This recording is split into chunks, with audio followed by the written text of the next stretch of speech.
Привет! Сегодня видео с рационом на 3 дня и новая рубрика «История похудения». А первая героиня этой рубрики – Катя Суворова с невероятно впечатляющим результатом. Всем привет! Меня зовут Катя Суворова. Привет, меня зовут Катя Суворова. За 15 месяцев мне удалось сбросить 55 килограммов. Катя поделилась со мной своими принципами питания. Сначала передаю слово Кате, и она расскажет вам свою историю. Ну а после покажу вам рацион, который у меня получился на базе алгоритма, предложенного Катей. Если вы хотите поделиться своей историей и своими результатами, напишите мне на почту. Это видео записываю для совместного проекта с каналом «Здоровое питание». Поменять свой образ жизни я решилась в октябре 2017 года. На тот момент мой вес составлял 118 килограммов. И в январе 2019 года мне удалось получить результат 63 килограмма. До принятия решения поменять свой образ жизни было предпринято очень много попыток сбросить этот лишний вес, потому что здоровье мое сильно страдало. Я не могла элементарно даже просто лечь спать в горизонтальном положении. Я клала сзади подушки, чтобы не задыхаться и чтобы хоть как-то перестала болеть голова. Вот настолько было тяжело. Я мама замечательного сынишки, и мне элементарно было тяжело гулять с ним. Своего сына я держала за руку, чтобы он не бегал, потому что я элементарно его не могла догнать. Все вот эти причины служили таким большим толчком сесть, задуматься и подумать, что же делаю я неправильно. Первое-наперво, что я сделала, я поняла, что лишних килограммов у меня не 10, не 15, как минимум 40. И я приняла решение не садиться на какую-то диету, потому что здесь 2-3 недели и даже месяц точно не помогут. Я решила поменять образ жизни. Я решила полюбить себя, такой, какая я есть. Я стала специально покупать одежду для женщин больших размеров 62-64, потому что был такой некий комплекс, что вот женщины поймут меня, они покупают одежду на размер меньше. И вот эта одежда, она висит в шкафу, так и не одев и не применив ее ни разу, эта одежда так и висит. Я похудею на 10 килограмм, и только тогда я одену вот это красивое платье. Я решила это изменить и стала просто модничать элементарно. Потому что женщина без этого не чувствует себя женщиной, у нее мало этих каких-то внутренних сил, поэтому этот момент такой. Я позволяла себе, например, раз в неделю читмил. Да, я ела то, что мне хотелось, например, есть в течение недели. Я перестала искать виноватых.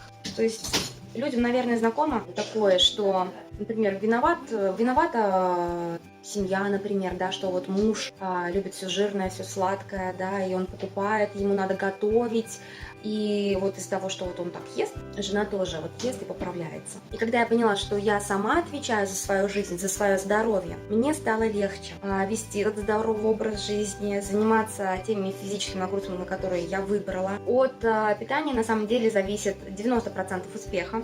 Это давно уже всем известно. Не поменяв свои вкусовые пристрастия, не избавившись от психологической зависимости от еды, бросить большое количество килограмм практически нереально. Голодовки, всевозможные диеты, они дают обратный эффект, они замедляют наше пищеварение, и в конце концов, после того, как закончится, например, эта 2-недельная диета, эти сброшенные килограммы вернутся с плюсом. Если раньше я даже представить не могла, что ем какие-то овощи, то сейчас я с удовольствием ем тыкву в свежем виде. Она мне очень нравится. Морковку ем с удовольствием свежую. Я ем спокойно творог, причем в чистом виде. Раньше творог я вообще не ела. Он мне нравится, и даже без соли, без сахара. Я могу просто посыпать немножко ванилина, корицы. Все, спорт. Спорт сейчас я увеличила. Я поддерживаю сейчас, закрепляю результаты в течение 3 месяцев. Я замечаю, как подтягивается кожа благодаря этим физическим нагрузкам. Хотя вес держится в районе 62-64 килограмма, но это не суть так важно, потому что я вижу отражение в зеркале, и оно мне начинает все больше и больше нравиться. Так, а теперь про сам алгоритм питания. Что идет на обед? Это 2 половника нежирного супа. Готовлю суп, нарезаю капусту. Сегодня решила нарезать кубиком. Перекладываю капусту в кастрюлю. Туда же отправляю нарезанную картошку. Добавляю натертую морковь, вливаю воду, по вкусу солю и перчу. Также в этот суп кладу фарш из грудки индейки. Суп должен получиться очень густым. После закипания готовлю суп под крышкой на медленном огне примерно 25 минут. Что я стараюсь есть на полдник? Ну, это обычно салаты. Пикантный салат, пару чайных ложек домашнего майонеза, плюс, конечно же, белок.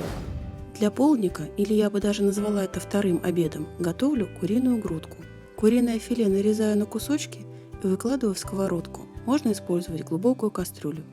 Добавляю специи: сушеный чеснок, орегано, сушеный лук, базилик, паприку и соль.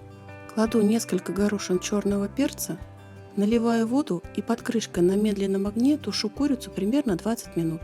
И готовлю салаты. Первый салат включает в себя натертую морковь, измельченное яблоко, зелень петрушки и нарезанный грецкий орех. Если готовим такой салат заранее, то заправлять и солить его лучше непосредственно перед подачей. Салат буду заправлять домашним майонезом. Готовится он очень просто. В глубокую емкость вливаю одно яйцо, добавляю соль, сахар, щепотку сушеного чеснока, сок лимона, дижонскую горчицу и вливаю масло. Погружным блендером все компоненты довожу до состояния эмульсии, это и есть майонез. Времени на это понадобится не более 30 секунд. Заправляю салат из моркови 2 чайными ложками домашнего майонеза. Готовлю еще один салат еще для 2 полдников. Смешиваю тонко нашинкованную капусту, натертую морковь и нарезанный сладкий перец. Также добавляю немного нарезанной петрушки. Этот салат также лучше солить и заправлять непосредственно перед подачей, но для наглядности сделаю это сразу. По вкусу добавляю соль и черный молотый перец и заправляю домашним майонезом. На ужин рыбку, несколько кусочков овощей. Желательно, конечно же, отварные, например, будь то отварной кабачок, либо отварная цветная капуста брокколи.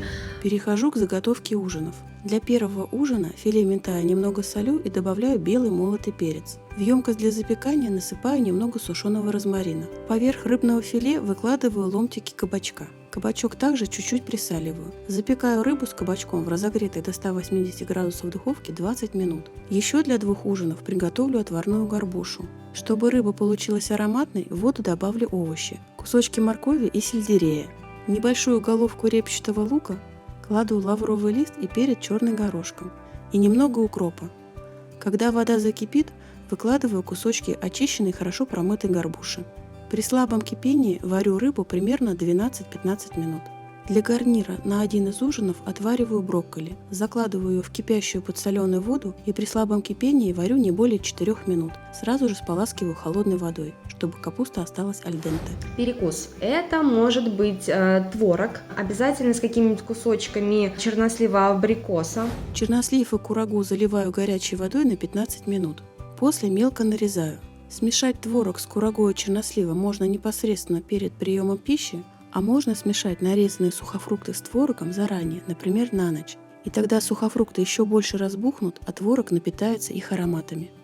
Завтраки и 6-й прием пищи покажу позже, когда буду подробно рассказывать про каждый день. Начинаю формировать порции для обедов и ужинов. Далее каждый день покажу и расскажу более подробно. День первый. На завтрак 1 яблоко, корица и 4 столовые ложки каши, сваренной на молоке с добавлением кусочка масла. гречневую кашу варю сразу на 2 дня. В кастрюлю выкладываю промытую гречку, наливаю воду и добавляю щепотку соли.